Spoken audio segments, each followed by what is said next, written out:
விஜய் பெரிய சக்தியாக வளர்ந்துருக்கார்.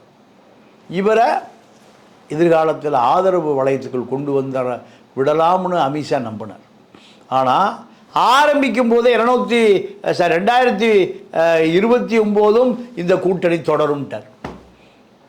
அமித்ஷாவுடைய முயற்சிக்கு முற்றுப்புள்ளி வச்சாச்சு. இந்த காங்கிரஸ் பக்கம் நாங்கள் அக்மார் காங்கிரஸ்காரங்கய்யா, இதுதான் எங்களுடைய அரசியல். இப்படி சொன்ன பிறகு அமித்ஷா எப்படி அப்பாயின்மெண்ட் கொடுப்பாரு?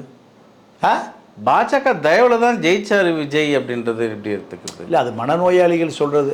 பாஜக தயவில் ஜெயிச்சா எப்படி காங்கிரஸோட கூட்டு வச்சுக்குவார்? வெற்றி பெற்று அதுவும் பாஜக வேலை தான். அதுவும் பாஜக எல்லா திமுக தோத்ததும் பாஜக வேலை, விஜய் ஜெயிச்சதும் பாஜக வேலை, விசிக உள்ள இந்திய கூட்டணியை உடைக்கிறதுக்காக தான் அந்த வேலையெல்லாம் பண்ணியிருக்காங்க அப்படின்னா. இல்லை, அதெல்லாம் சும்மா மனநோயாளி கொளுத்தி போடுறது.